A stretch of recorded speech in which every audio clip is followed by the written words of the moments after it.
Good Good, morning. good morning. How are you? Good. How are you, Shannon? I am wonderful. I'm excited about your presentation today. Awesome, awesome. I have a link over there in the chat. It's a Okay. link to the PDF. So Okay. I prefer to do that so I don't have to do death by PowerPoint if Yeah. possible. Nice. Nice. And smart. Ah, Um. Now they create. I can't show myself. So my for some reason my and that's cool. I'm good with that. you're How fine. do you have a preference in terms of introduction? I was asked to introduce you, but I want to make if that's okay with you. Go ahead. Uh, Yes, yes, I'm yes. I'm a I'm a go with what I have. I think we have a few people on, Okay. and right at 10 o'clock, I will launch it and let you have it. Awesome. Thank you. No problem.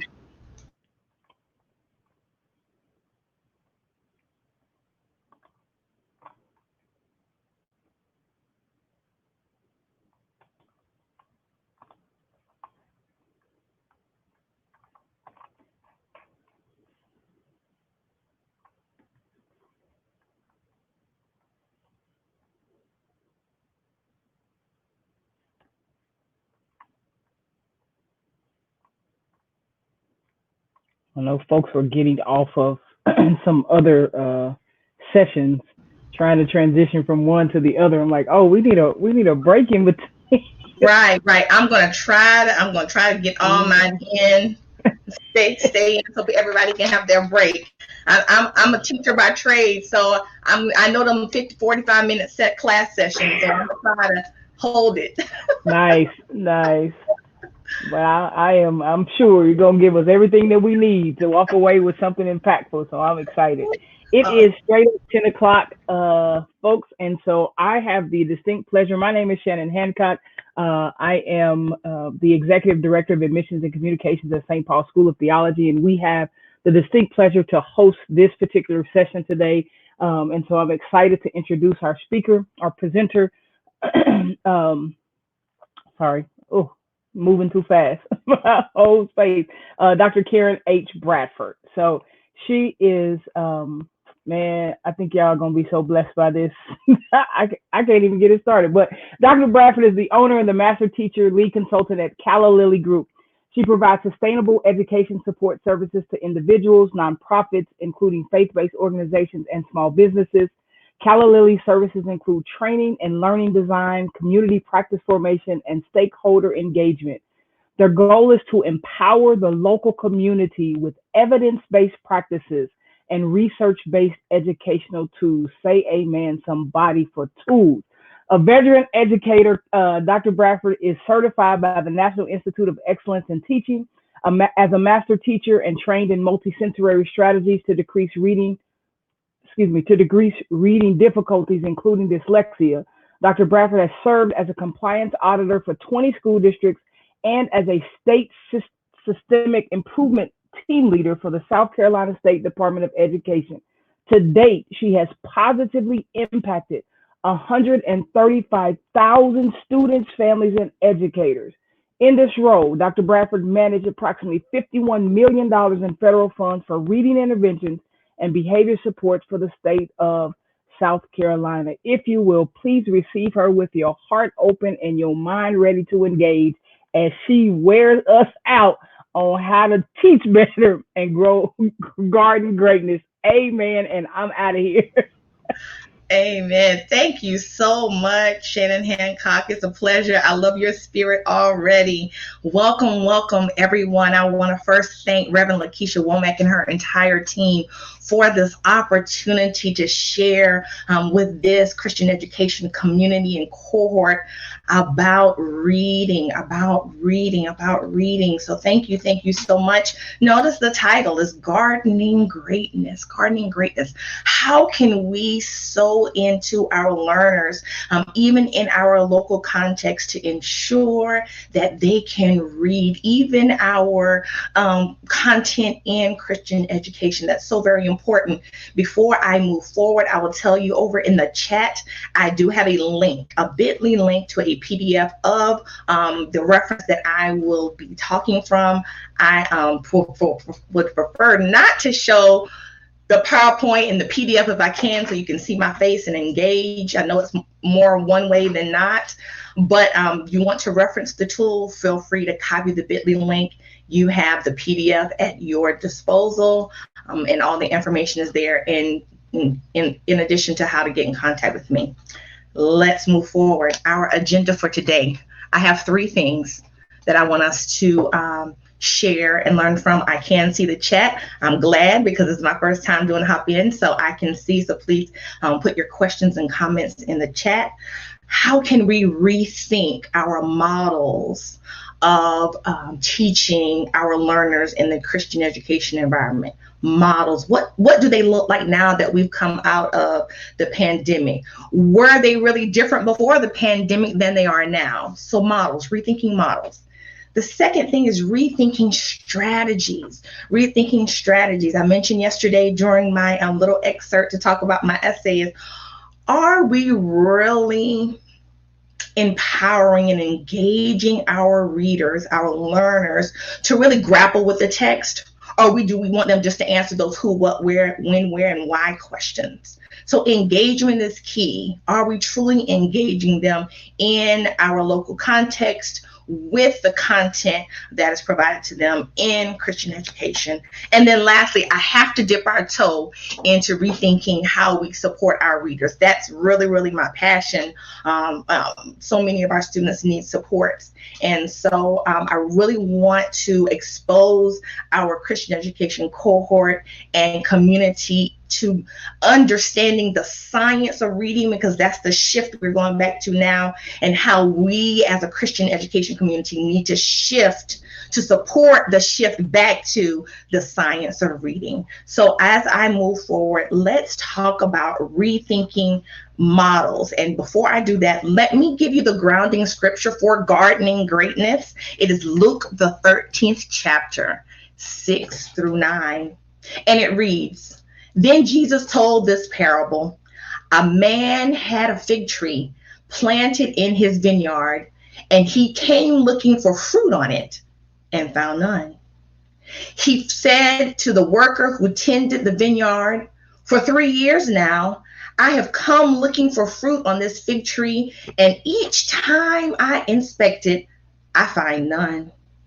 Cut it down. Why should it continue to deplete the soil?' But the worker answered him, 'Sir, leave it alone this year too, until I dig around it and put fertilizer on it. Then if it bears fruit next year, very well. But if not, you can cut it down.'"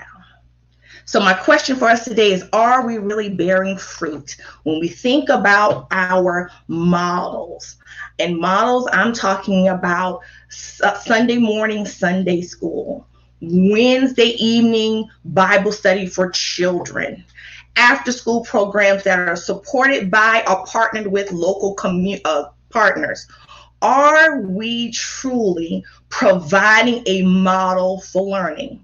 I'm going to posit that there are some that we need to leave before the pandemic, and there are others that we need to take with us forward.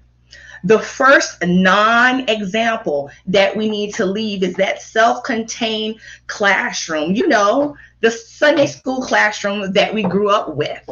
The Sunday school classroom that had one teacher. She provided the crayon. She provided the text. She tried to do all at once. She was the artist. She was the teacher. She helped to break it down. That teacher was that one sole person in that one classroom, and she was asked to do it all. In fact, I have my Sunday school book right here, and this is what some of our churches are still using for our early learners. This is a non-example. We have to shift from giving them this these paragraphs of multiple questions, and then in an hour time asking them to dig deep with vocabulary that they don't even understand. We have to shift from that. So the non-example is, if you're in a self-contained model, the question you should take back to your team is, how can we change it to make it more engaging? And are we using research-based practices that our students are participating in their classrooms on a daily basis? We need to create a bridge between our churches and the instructional practices that we use and the practices that they use in their classrooms. The next model that we need to be thinking about in terms of trying to move the needle is a learning center model. It's one of the easier models to implement. The Learning Center model provides centers for kids to engage in various activities related to a Bible story or a theme in the context of one Sunday. So what's the bloom? What makes it a pro for our churches? Kids can explore the theme or the Bible study through focused activities and discover the Bible truths. So think about it. If we're planning appropriately ahead of time, we can determine what our stories are going to be for a story is going to be for a particular Sunday. What is an activity that we can do on their level that allows them to explore more than just reading and telling me who the character is? That's easy. But let's go a little bit deeper. Why is the character doing what they're doing? What is the purpose? Those are the types of questions, those higher order critical thinking questions are what they're being asked in class. We must do the same thing. So these centers can have activities, and they don't have to be long, but are they activities that truly provide them the opportunity to use their hands? Kinesthetic, tactile, be able to use rice in a bowl and be able to write the vocabulary words from out of the lesson. Jesus, John, Bible, they're different things. Those are the same vocabulary words they're using in school for some of the words, some of the vocabulary words. We know others they don't use, but are we using different types of models with different types of centers to engage them? Yes, there is a challenge to this model. And that is, if the person and if your team is not planning intently, then the activities can be all over the place. So you really want someone, whatever the Bible story that you are using, you want to make sure that person knows it well enough to be able to pull some activities. So we know our non-example, but the one that's most used that we need to move away from is the self-contained classroom model.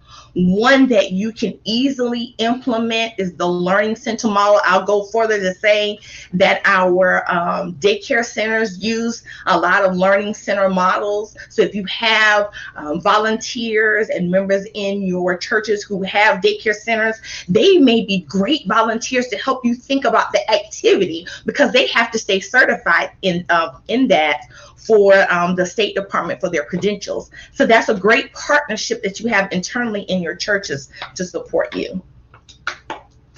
Excuse me. The last model that I want to talk about and make sure that we know is the best practice model. This is the model that is used in many, many classrooms. This is a model that is evidence-based because it shows that if kids or students or learners can use all of their different types of modalities, the better they understand the concept, the better they understand the topic, the better they understand the character, they can analyze, they can go deep. And if they can go deep, they definitely can answer who, what, when, where, and why questions, okay? So this last practice, or this last model, which is the best practice, is called Rotational Sunday School. Rotation Sunday School. For those of you who may be educators, you may know it in your schools as daily or daily 5, the daily 5 rotation. And that's where you have 5 rotational stations. And each one of those stations has a different type of activity for that one story, but you're not doing it in one Sunday like you would for a learning center. You're doing it over a course of perhaps a month. So what would it look like? What would it look like if we take the creation story and we take 4 Sundays and we delve deep into one station is about the character, one station is about the environment, the next station is about the plot, what's really going on. Another station is about analyzing why they did, what were the questions asked, and perhaps the last one is about how does this what are your thoughts? What does it relate to in our world today? We can do that on a kindergarten level. We can do that on a 5th grade level. We can do that on a 7th grade level. We can definitely do it. Even if we want to try to alter it a little bit for the older students, we can even do it for that level. But I have a model for the older students to share with you that is a little bit more appropriate, but stations can be done. So if we take more time on the creation story, for example, and we have these learning activities for them, how much better disciples would our learners be if they truly knew the story deeper than just the surface level details. This is the information that they're asked to do in their classrooms every day. They have to answer deeper questions. I just looked at the standardized questions just to refresh my memory for Virginia, because that's where my husband and I are now.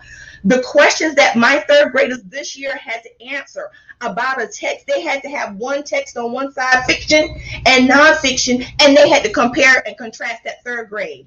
Are we doing that in Bible study? Are we doing that in Sunday school? How powerful would it be if we were to take our former 46th president and his personality and some of the personalities we had in the Bible and contrast how it affected our communities now versus then? How powerful would that be for them to be able to take that idea back?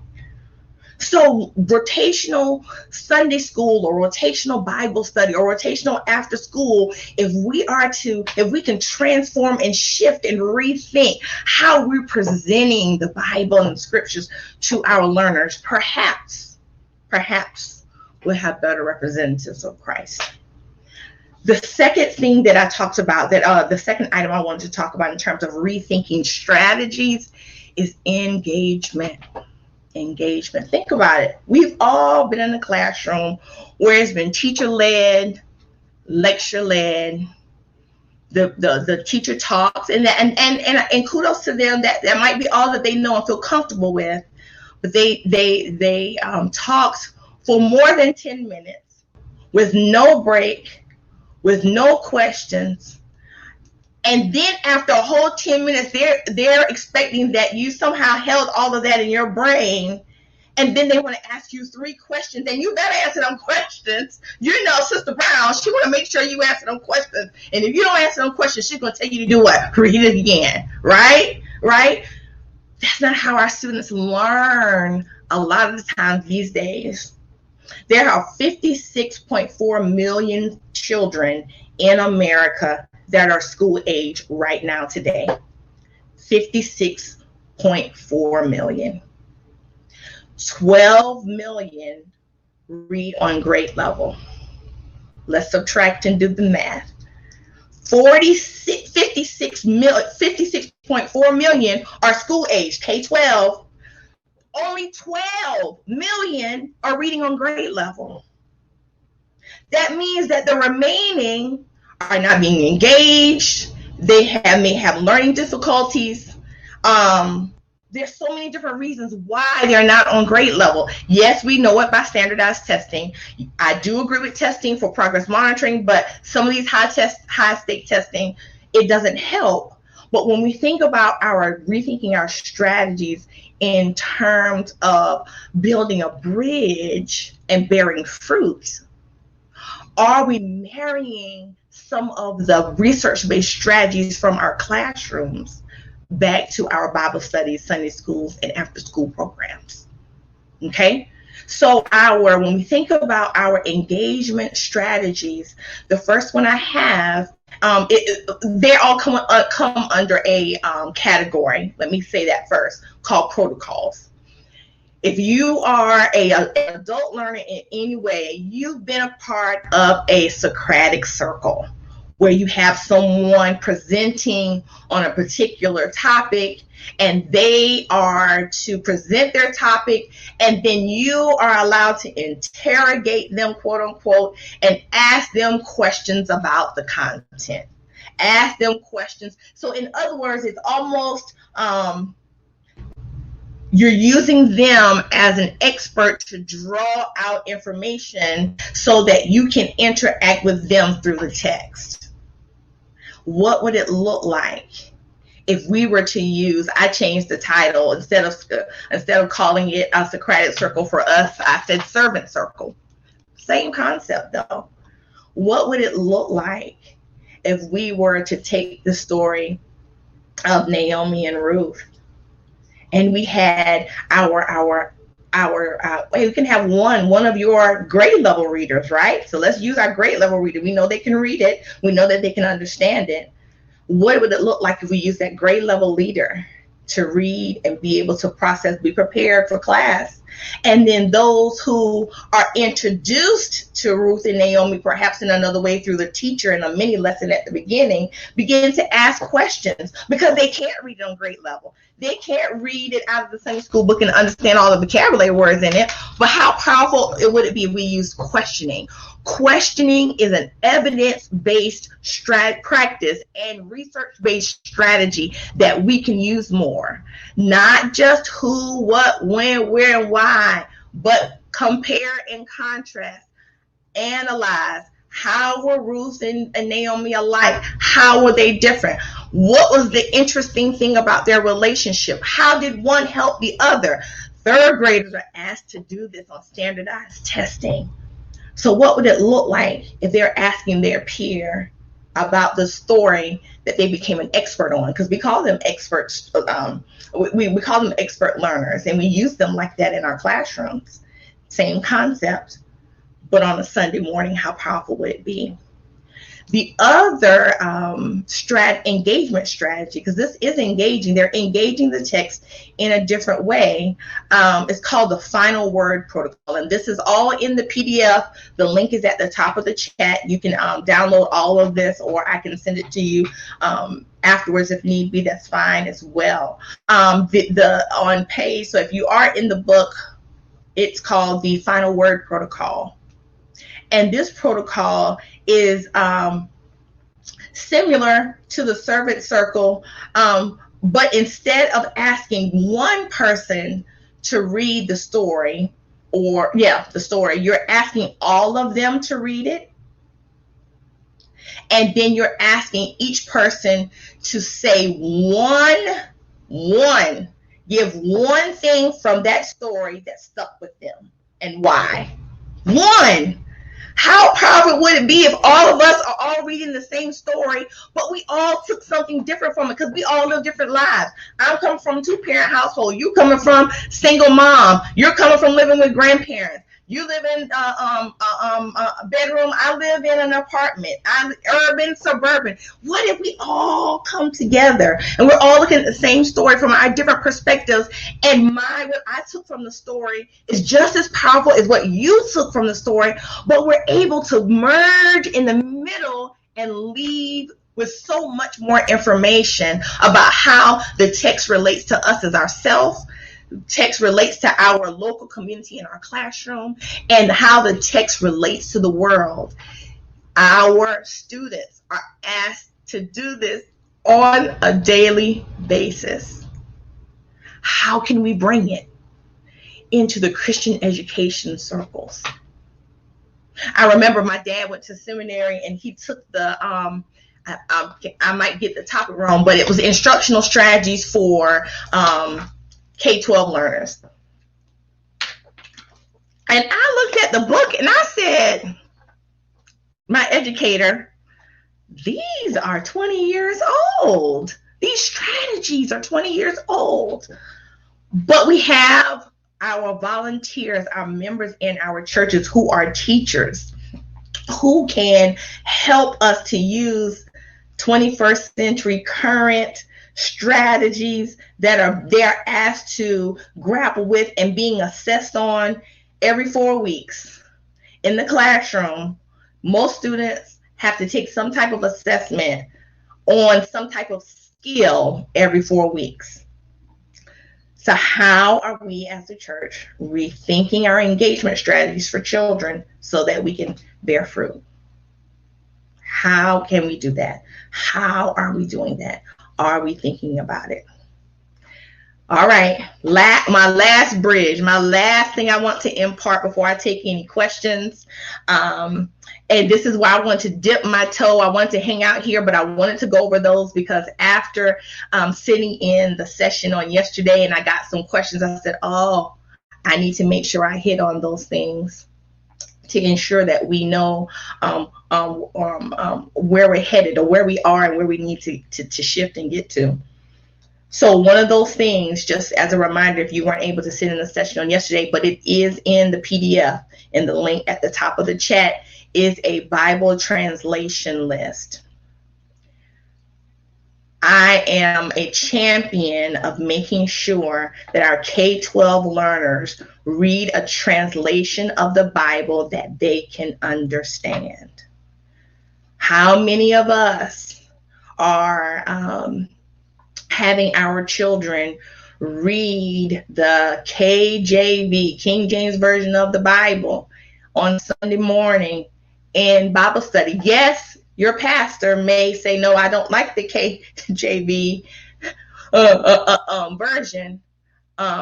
They like it and they don't want to use anything else. Let me say it that way. They want to use that and don't want to use anything else. KJV, you guys, it's 12th grade level. Though thou art. A kindergarten is not going to understand KJV. Are we really stressing our children out on a Sunday morning, trying to get them to read a version of the Bible they don't understand? And then you're asking them who, what, when, where, and why questions. And if they don't get it right, they got to go back and answer it again. And then you have a behavior issue. We got to get away from that. Give them a version they can read.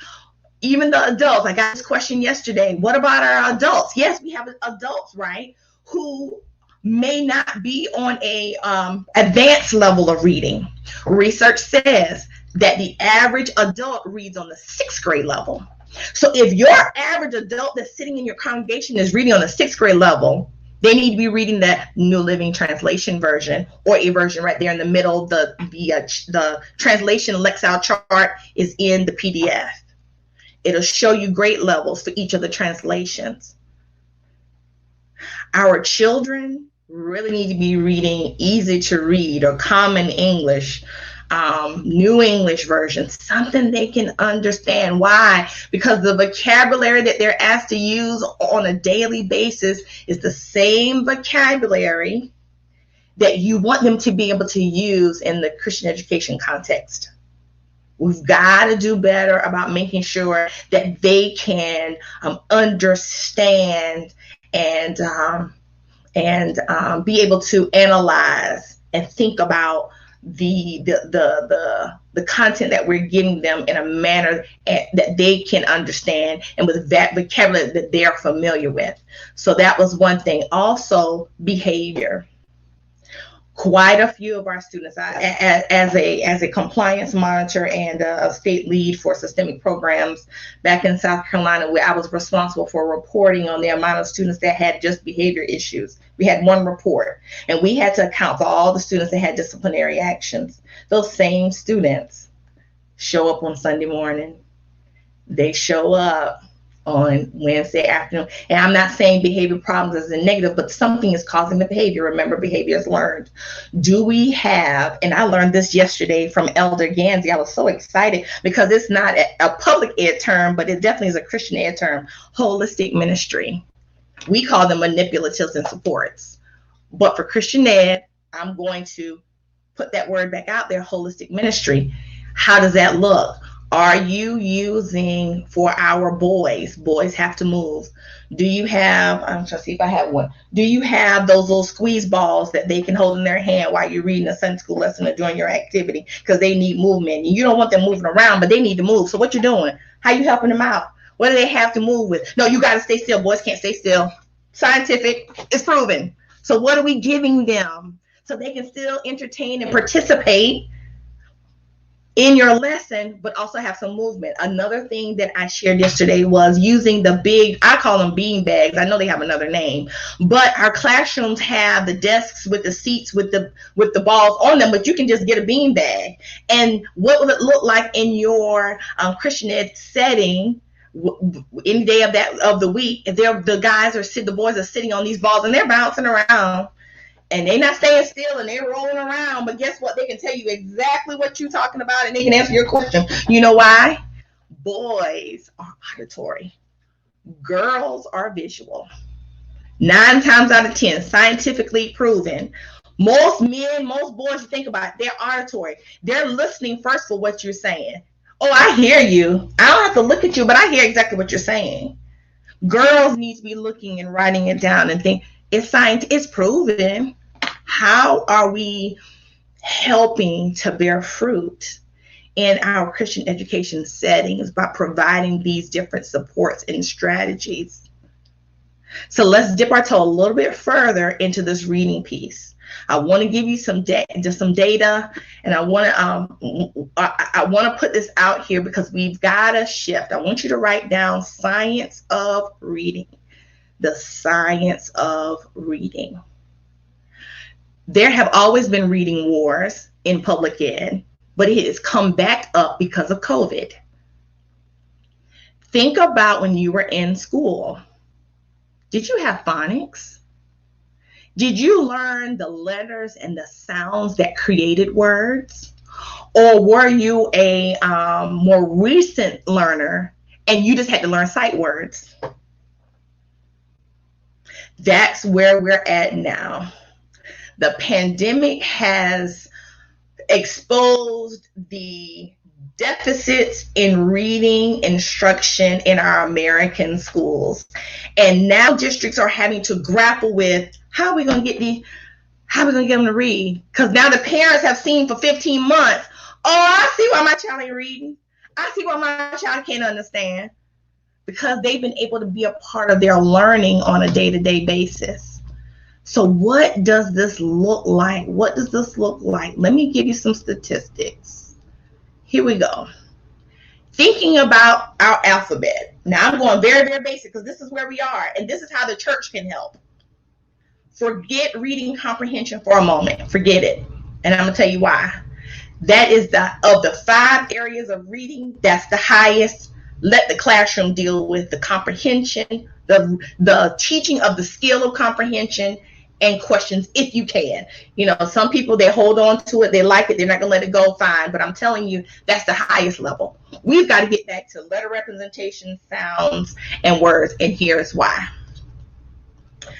Researchers now estimate that 95% of all children can be taught to read by the end of 1st grade, with future achievement constrained only by students' reading and listening, reasoning and listening comprehension abilities. Of that 56.4 million that I told you before, 94.5% of them can be taught to read by 1st grade. How are we helping? 95%. 20% of our elementary school students nationwide have serious problems learning to read. 20%. And another 20% of the at-risk students are not meeting grade level expectations. So if we ensure that in some of these rotational stations that we have on Sunday morning, Wednesday afternoon, how can we incorporate that for our below? We know some of our students are not reading on grade level. How can we make sure they know their letters and their alphabet? This sounds so basic. But can I tell you, as a teacher in a special education classroom, having done research in autism and special education on the doctoral level, some of our children don't know all 26 letters of the alphabet. They don't know them. Third grade, I had one kid who did not know all 26 letters of the alphabet. He wasn't an immigrant. He was an English language learner. He was born here in America. He looks like us, but he did not know all 26 letters of the alphabet in third grade. How are we helping to bear fruit when it comes to that basic granular level of learning how to read? Because that's the first area. The second is phonics, that letter to sound correlation. So we have 26 letters in our alphabet, you guys. We have 44 sounds that are created from those 26 letters. Yes, I know this is way deeper, but I want to expose you to what the teachers are being exposed to, the science of reading, and we've got to marry and build that bridge somehow and support and partner. Think about this. Teaching whole word memorization is limited. Y'all giving them sight words and them cards at church, doing them word walls, that's limited. You know why? I'll tell you in a minute. Before I go there, learning phonics empowers students on an exponential level. So here's why. If you teach a child to memorize 10 sight words, guess how many words they're going to be able to read? 10. But if a child can learn the sounds of 10 letters, the sounds of 10 letters, they can read 350 sound words, 4,324 sound words, and 21,655 sound words. When I'm saying 5 sound, I'm thinking think syllables. 5 syllables, 4 syllables, 3 syllables. So if you're only teaching them 10 words on a word wall in your Christian education setting, they're only going to know those 10 words. But if we are taking the time to help our children break down those sounds, yes, we can do it in the Christian. It's going to take a little bit more work. And there are those out there like me who are passionate about it, can help. Well, we got to get our babies reading. It's these 3 basic reading skills that they are missing, which is why when they come to you on Sunday morning and you ask them to read out of the Sunday school book, they cannot do it. But this is what we focus on. Leave this to a school district. Get back down to the basics. That's what I'm always writing in my reports for special education, and I have to write an IEP. They do not have basic reading skills. They do not have fluency. They are not able to read with prosody. That means inflection in their voice. They cannot be able to analyze it. All the stuff that we take for granted, and most of us, some of us, I know I had phonics. When I was younger, we don't get now. Like, I am a proponent of, I embedded. They say we not supposed to do it. I was embedding it all for all the years that I taught and was in the classroom. I embedded it. And you know what? My kids made leaps and bounds when it came time for me to turn in my data. I had students with learning disabilities. I had students with dyslexia. I had students with autism who sit in our churches. And I saw it in church. I helped them at church. I also saw it in my classroom. I helped them in church. It can happen. And we have to help this 56.4 million students minus 12 who are not reading on grade level. So how can we rethink reading in our Christian education context? We've got to help. We've got to ask the hard questions. We've got to partner. We've got to go meet with our schools. We've got to do better. Yes, Miss Green. Fine. Look, phonics. And now they're bringing it back like it's new. It's not new. But we have some of our counterparts who went and got the training 20 years ago when the National Reading Panel put out the report about the science of reading. And thankfully, I just happened to go to grad school at that time for the second time around to get the training. So I was fortunate. But most of your teachers, if you talk about science of reading at church to your educators, they have not a clue what you're talking about. Because our college ed programs did not put this in their teacher ed program. It didn't come out, and the panel's report did not come out until 1999. So if they were trained in education before that, they didn't get it. And if they got it after that, it was their college's choice if they got it or not. And many colleges said, that's not my responsibility. I'm going to give it to the school district. The school district said, that's not my responsibility. We'll figure it out some way. We're just going to do words. And now how many children are being referred to special education because everybody's passing the buck? We must help as the church our babies to go to school ready to read, ready to engage in models where they can use their hands, where they can ask questions. It's okay to ask questions when reading a story. I remember times when he was like, be quiet and listen. Let me read.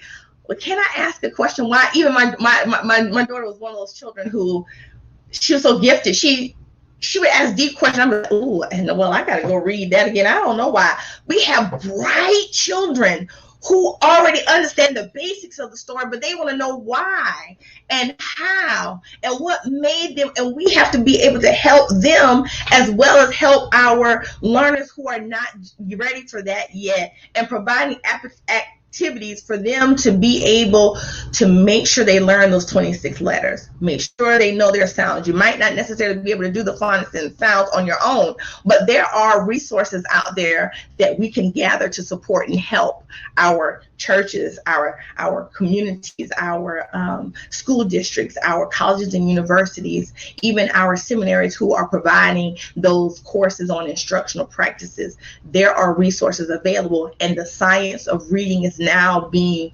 multiplied in so many different ways, because the pandemic has shown us that we have to get much further down the road with reading as a whole, because we know they can't write without being able to read first.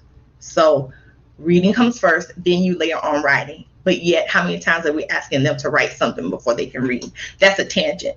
Last thing before I come to a close with rethinking reading is our words. So yes, the reality is many churches may not feel, ministries may not feel comfortable with ensuring our students learn their letters and sounds, even though there may be resources and volunteers and educators in your churches that can help do that.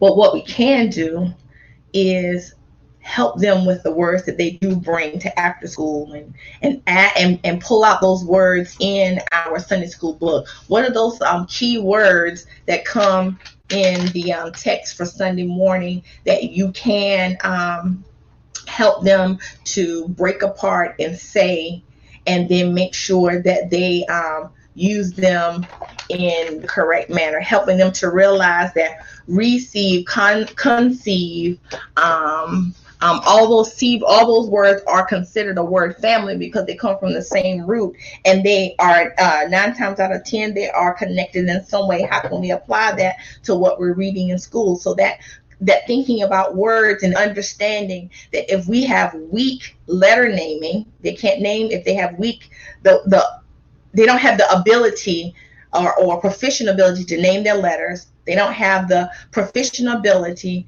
to say their sounds, realizing, I didn't think about this until I saw this the other day when I was reading a report.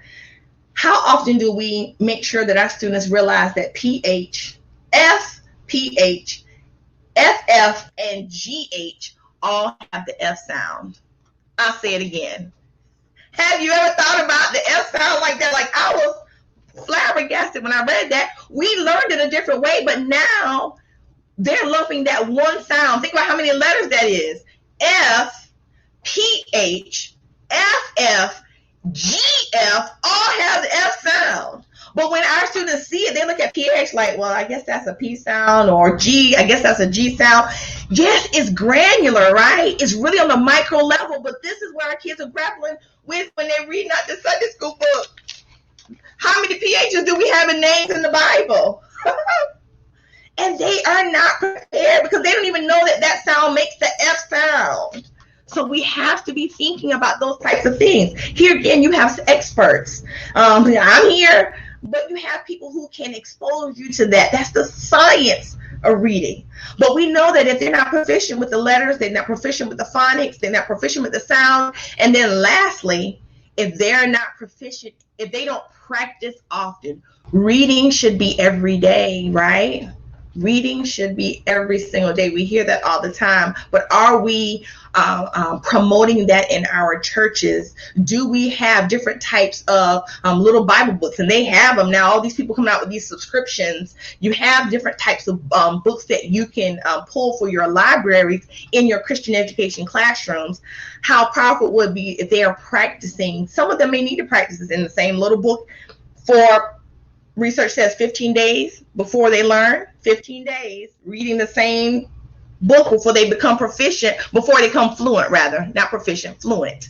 Fluent, being able to read it smoothly, being able to understand what they're reading. 15 days, one text, same text, 6 minutes. 6 minutes per day adds to their reading fluency. Are we providing that opportunity when it comes to Christian education classrooms and models? Are we bearing fruit? Are we seeing our children grow in after school programs at our churches or in our communities where we're partnering? Are we providing stations?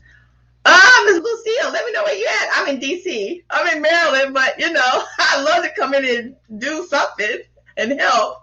Thank you. But are we really thinking about what needs to be done in terms of helping our students where they are now?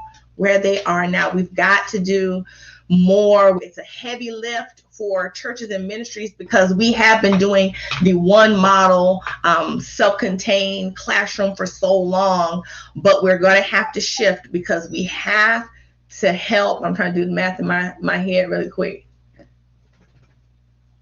38 million kids who are not reading on grade level. We need to help them because they're in our classrooms. I thank you for the opportunity. It is 11:44, and I know that we're supposed to give some time for questions. And I'm sorry, my dog is up here. It's about that time. So I apologize her jumping up in my lap. But at any rate, are there any questions about any of the models, strategies, or any of the reading data and information that I shared on this morning? I thank all of you for attending to hear how we can sow these seeds to help our learners read more fluently. Yes, Miss Lucille, let's see. You can't pull the PDF up. Let's see, let me try copying the link again. And I will get a copy of that. If this doesn't work and I give it to you again, if you don't mind putting your email in the chat or sending me an individual message, I can email it to you once I get the chat transcript. More than happy to do that for you. Okay. More than happy to do that for you. The rotational model takes creativity and space. How can churches with small spaces engage this model? So when I think about churches with small spaces, you may not be able to do all, you may not be able to do 5 rotation stations, but maybe you have 2 or 3 rotation stations. So maybe perhaps in one room, I just thought about it. You have 4 corners. You have 4 corners of a room. That's 4 stations. They don't have to be big stations. It can be a desk. It can be what do you know, those plastic things with the little bins that children stand at and work at? You have those 4 sections, the 4 corners of the room that can be used as stations. Many teachers do that as well when they're in small classrooms. And if you don't have the 4 corners available, use 2. Don't be afraid to use just 2 and make those 2 powerful. When you're looking at your activities, that's a great question. Being able to use what you have, because so many of our churches, I know we are in a plaza-like setting, and so we have to be creative about space. And so use your corners and see which ones will maximize the creativity for you to be able to do some activities in those spaces. Thank you for the question. Thank you for the question. Anything else?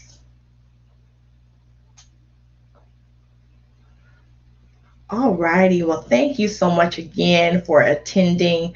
Thank you for your comments. I encourage you to look into different types of learning models, different types of engagement strategies, and how you can partner with your local community in terms of if you're involved in after school programming to support our learners. Our students need to definitely be reading on grade level, and any one thing that we can do to support our learners is what we're looking at. So thank you for your time today. I look forward to sharing with all of you in this amazing summit. Again, we appreciate you and have a great day. Thank you. Thank you. Have a good day.